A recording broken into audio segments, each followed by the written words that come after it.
അന്നേ ഞാൻ പറഞ്ഞത് വല്ല ഓഡിറ്റോറിയം ബുക്ക് ചെയ്യാന്ന് കേൾക്കത്തില്ല. നീ ഒന്ന് സമാധാനപ്പെട്, അവർ ചെയ്യുമല്ലേ. ഇല്ല, നമ്മ കുറച്ച് പേരോട് വിളിച്ചാ ഇത് പോലെ. എന്ന് ശരിയാക്കാനാണ്? നാളെ കഴിഞ്ഞൊരു ഫംഗ്ഷൻ നടക്കുന്ന വീടാണിത്. ഈ വീടിന്റെ കോലം കണ്ടോ നീ? ഒരു ഭാഗം പോലും കഴിഞ്ഞിട്ടില്ല. ഇനി എത്ര പേര് വന്നാൽ തീരും? വരുന്നവരാണെങ്കിൽ കേമായിരിക്കും. വന്ന് താങ്ങി തൂങ്ങി വൈകുന്നേരം ആകുമ്പോൾ പൈസ വാങ്ങി വീട്ടിൽ പോകും. അല്ലെങ്കിൽ നിനക്ക് ആര് പറഞ്ഞാലും കേൾക്കുന്ന സ്വഭാവം ഇല്ലല്ലോ. നീ ഒന്നും മിണ്ടായി, ശരിയാക്കാൻ ഞാൻ.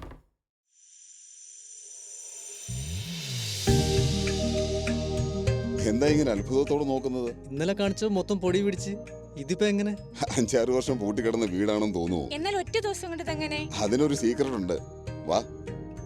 ഞങ്ങൾ ഒരു ഇടം വൃത്തിയാക്കുകയല്ല, അതിൻ്റെ ആത്മാവിനെ ആദരിക്കുകയാണ്.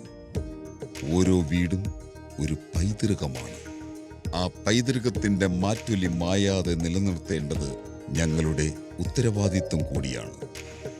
നിങ്ങളുടെ വീടിൻ്റെ ഓരോ കോണിലെയും ഓരോ ഓർമ്മയും ഞങ്ങൾക്ക് അമൂല്യമാണ്. ഞങ്ങൾ കടന്നു പോകുമ്പോൾ നിങ്ങളുടെ വീട് കൂടുതൽ പ്രകാശത്തോടെ, പഴയ പ്രൗഢിയോടെ തിളങ്ങും. നിങ്ങളുടെ ഓർമ്മകളെയും സ്വപ്നങ്ങളെയും സംരക്ഷിക്കുന്ന വിശ്വസ്തമായ ശുചീകരണത്തിന് ഇന്ന് തന്നെ ഞങ്ങളെ വിളിക്കൂ. പ്രൗഢി ഒട്ടും ചോരാതെ തന്നെ. ഇനിയിപ്പോ ഓഡിറ്റോറിയം ബുക്ക് ചെയ്യേണ്ട ആവശ്യമില്ലല്ലോ. ഓഡിറ്റോറിയമോ? അതെന്തിനാ ഓഡിറ്റോറിയം ബുക്ക് ചെയ്യുന്നേ? അല്ലച്ചാ, വിവേക പറഞ്ഞത് ഓഡിറ്റോറിയം ബുക്ക് ചെയ്യാന്ന്. ഇത്രയും വലിയ വീട് ever ready deep cleaning home.